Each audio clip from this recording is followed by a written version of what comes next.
y'all. I thought I would just kind of walk around my studio, let you look while I kind of talk. I kind of feel like ranting.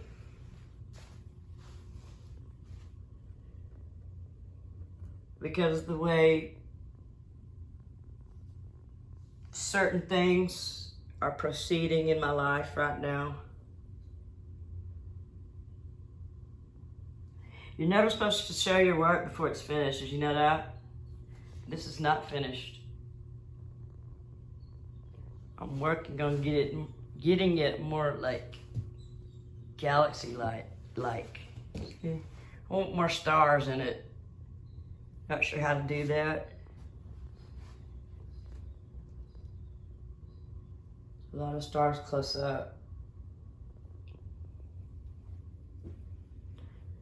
Anyway, I was talking to God, and he said, why don't you just turn on the camera and start talking, because I'll speak through you, as the Holy Spirit does. And I do what God says, so this is what I'm doing.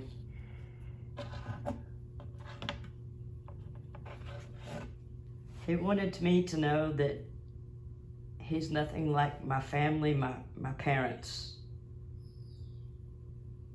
He wanted me to point that out. That if you had abusive parents, you have the wrong idea of what God is. They failed you by being abusive or neglectful. They didn't love you right. That was their call.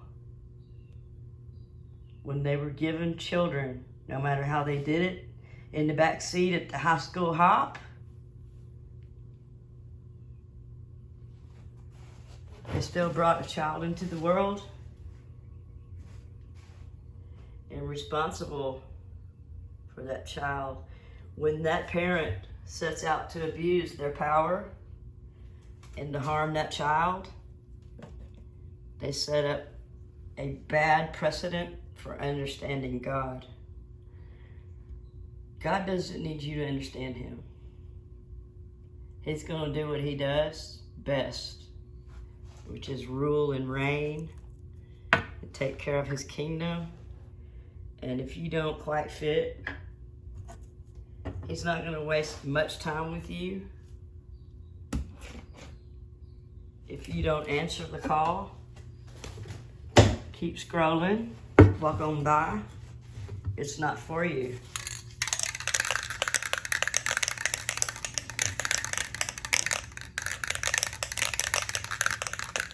I'm talking to those of us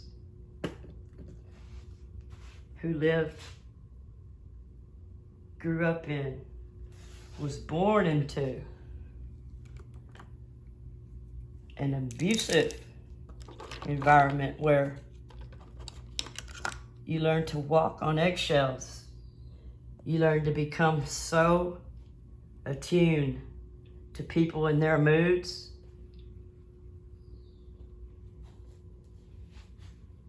You learn to be so very quiet and small. You learn not to offend, to people please. It didn't matter what it did to you.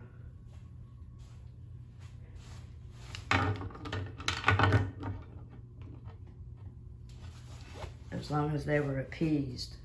Now that worked for a while, didn't it? You could take those lumps for so long. But then you look up one day and you're 58 years old, you don't know what happened to your life. I mean, basically nothing happened because you spent it in servitude to your parents.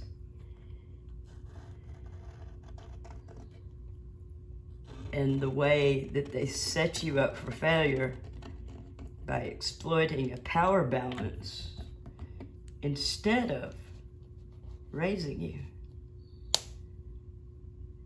I am not talking about a parent who once or twice loses their temper and gives you a spanking that was particularly brutal and hurt your feeling. I'm not talking about that.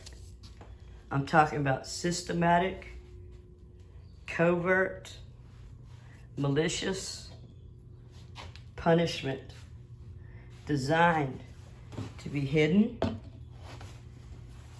away from prying eyes, and so allowed to be continued.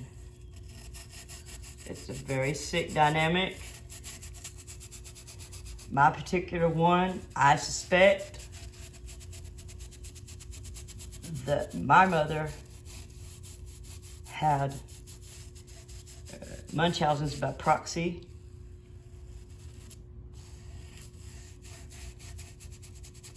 or the factitious disease imposed upon another. And I was that one. Has it been diagnosed? No, she got away with it, I think. It's what I think. It's what I'm working through, because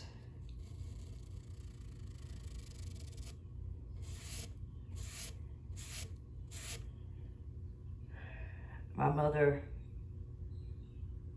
took me to doctor's appointments and dental appointments, knowing that I was terrified, afraid to be alone, afraid to be away from her.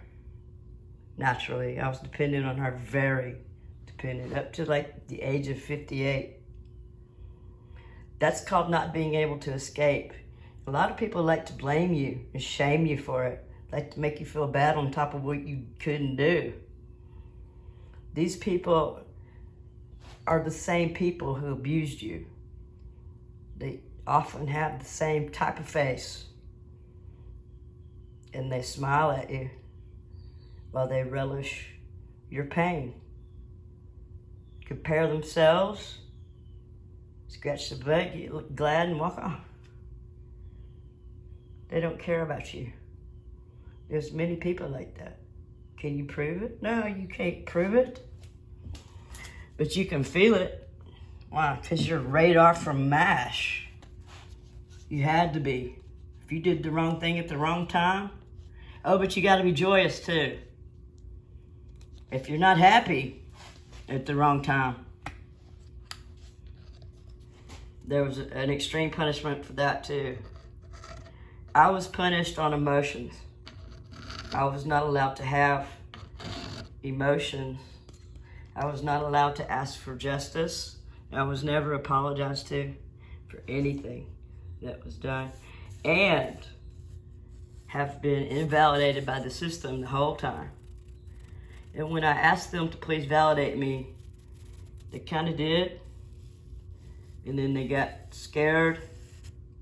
I guess I can't begin to understand. It's too deep for people. They don't want to deal with it. They got shit to do in 2025 that doesn't have to do with your stupid predicament. And it's your fault anyway. It always has been your fault, you know. If you can hear that squealing, I believe that that is my dog. And it drives me absolutely bananas.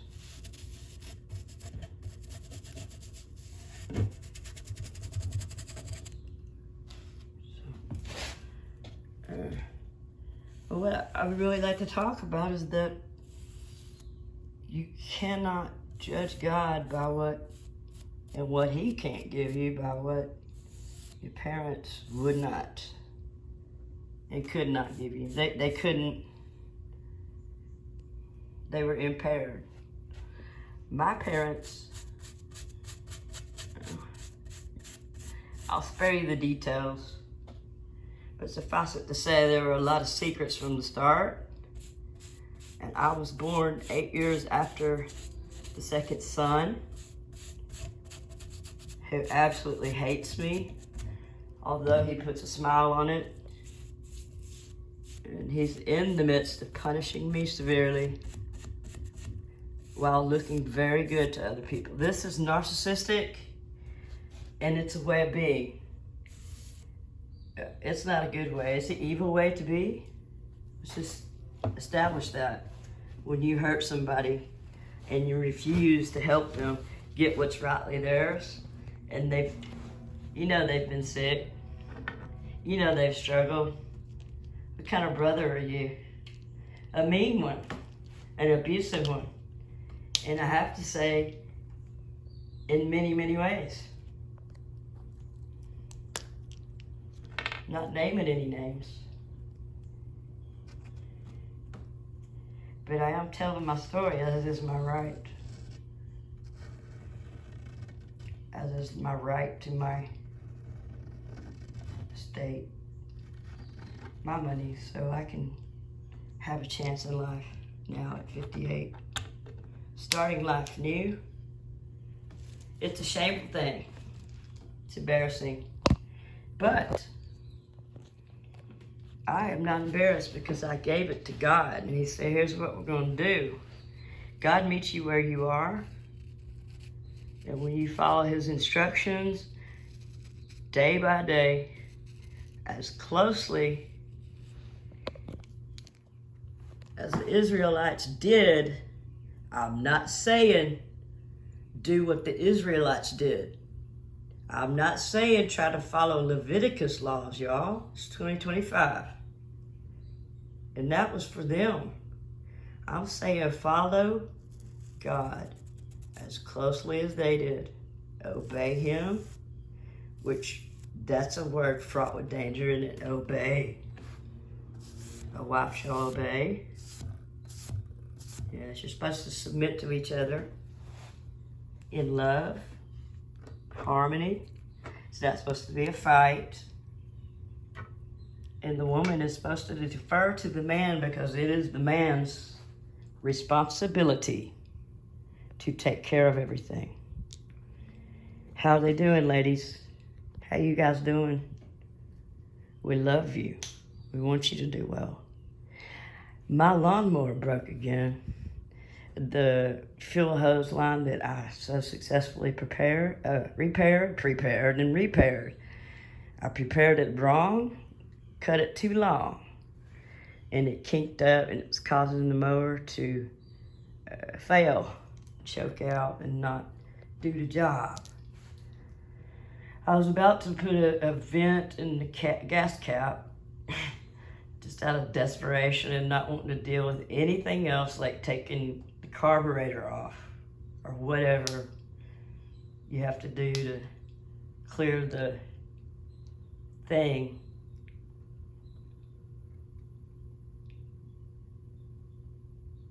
I learned from Gemini, which is Google's version of AI, Chat, GPT, whatever.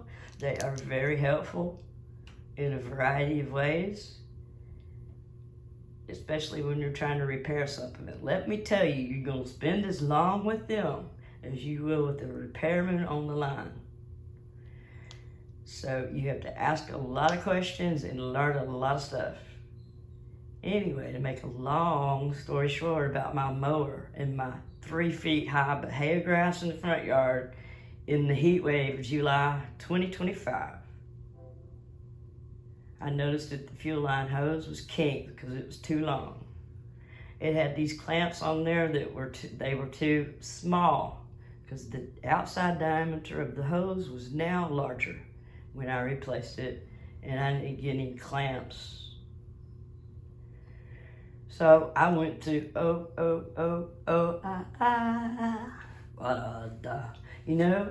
and asked for some clamps. He gave me 5/16 to 5/8 clamps. I asked for the screw-on kind because I thought that'd be better than the clamp that went springing out into the tall grass when I tried to widen it. That's why I had to go get clamps.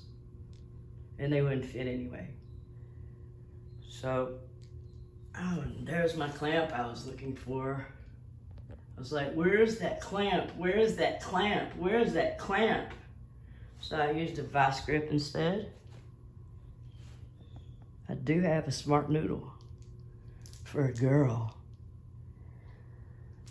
Anyway, I went to the auto parts store. Asked them for some clamps, got some clamps. I got too many clamps. I paid for too many clamps, but the total was $420. It was $419 a minute before. See what I'm saying? The universe was grieving with me. And I I got home and those clamps didn't fit. They were far too big. They would never clamp down. And discovered that the screw clamp is a even worse pain than the spring type. So I went back. When I went back, an elderly man was at the door first. And he looked rough, y'all. I'm not saying he looked bad, but he looked like he'd lived a life, and he was older and probably didn't feel very good walking around. And I usually try to time it so that these encounters don't happen because they're so awkward to me. But he opened the door, and there I was. He opened the door, and he did not look at me. And I was like, wow, I'm not going to presume and walk right in front of him when he made us the opening of the door. I waited for him to look up. He immediately said, I'm holding the door for, do you want to go in? And I was like, wow. I was like, do you want me to hold it for you? And I didn't realize that might have sounded smart ass. You know what? I didn't mean it that way. I truly meant it as, look, I see that you're struggling and I feel really good today. I hold it for you. You go first. But he wasn't having it. He said no. So I said, thank you. I went ahead of him. And of course, that meant I went ahead and online. And so I just went ahead and told him my situation. When I got there, my package only had 2 clamps in it, and I bought 4, so I couldn't exchange it. But the nice guy there took me back there and showed me some smaller clamps that would work. And he said, if these don't work, just use a zip tie. I was like, what? You can use a zip tie? He said, yeah, just use a zip tie. I was like, what? Oh my God, really? You can use a zip tie? I was like, I looked down a while ago in the parking lot and there was a zip tie. Yeah, you can use a zip tie. And he actually lost a sale, but he got $4.19 from me. And I went ahead and choked on that. But he gave me an invaluable advice on how to fix a lawnmower fuel line hose. And I felt so good when I fixed that. SOB. No, I love you, lawnmower. I love you. Come over here. Here's my lawnmower. Look. Why do you have so many trash cans? Ask whoever had them first. There's my lawnmower. Sweet, sweet thing. So powerful and good.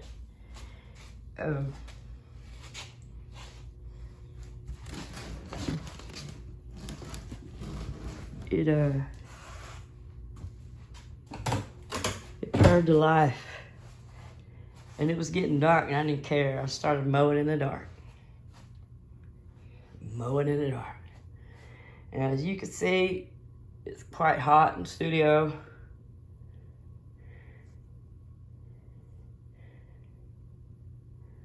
So I'm going to go inside now. I hope that I let the Holy Spirit speak and that you got something out of this. Sometimes I just do stream of consciousness stuff, and I think that's okay. If it resonates with you, please subscribe. Please come back. Please watch and check it out. Too hot to work out here. But we're still doing it. I mean, it's 98 degrees in the shade, y'all. Pretty hot anyway.